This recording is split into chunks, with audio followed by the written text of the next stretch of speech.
झुग्गी झोपड़ी में समाज सेवी चला रहे पाठशाला, आखिर क्यों सरकारी स्कूलों में बच्चों का नहीं कराया जाता दाखिला।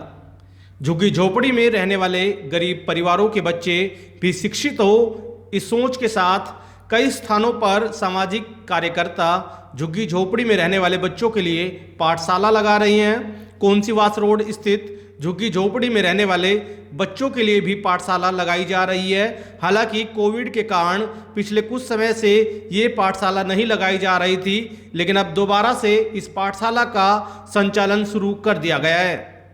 आपको बता दें कि बेटी बेटा एक समान, सभी को मिले शिक्षा का सम्मान, इस नारे के साथ सामाजिक कार्यकर्ता एडवोकेट कैलाश चंद ने मिशन एजुकेशन मुहिम चलाई हुई है, जिस मुहिम के साथ एडवोकेट कैलाश चंद रेवाड़ी के अलग अलग स्थानों पर झुग्गी झोपड़ी में रहने वाले बच्चों के लिए पाठशाला लगवा रही हैं।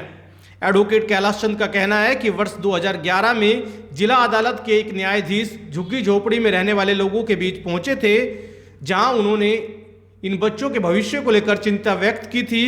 तब उन्होंने इन बच्चों को पढ़ाने का जिम्मा उठाया था और तब से ही वो इसी तरह से यहाँ पाठशाला लगा रहे थे, लेकिन कोविड के कारण उन्हें कुछ समय के लिए ये पाठशाला बंद करनी पड़ी थी।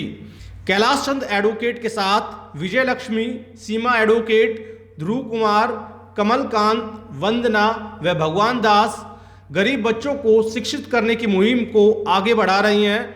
आपको बता दें कि रेवाड़ी में अलग अलग स्थानों पर कई ऐसे स्थान हैं जहां गरीब बच्चों को शिक्षित करने की मुहिम समाज सेवी चला रहे हैं।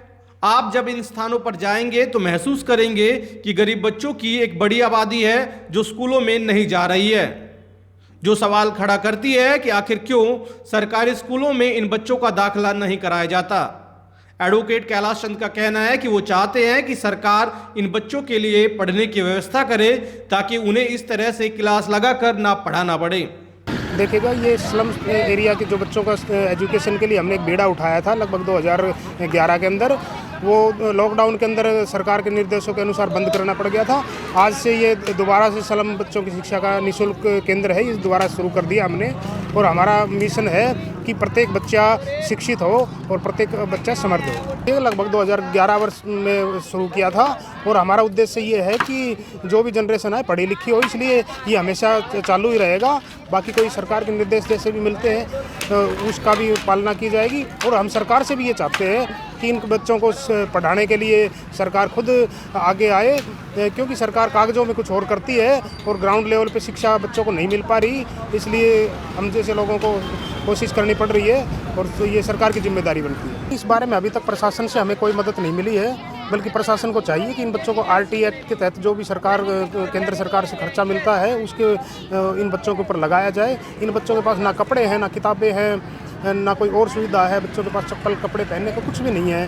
तो इन बच्चों को सरकार RT एक्ट के तहत शिक्षा के लिए भी आगे आए।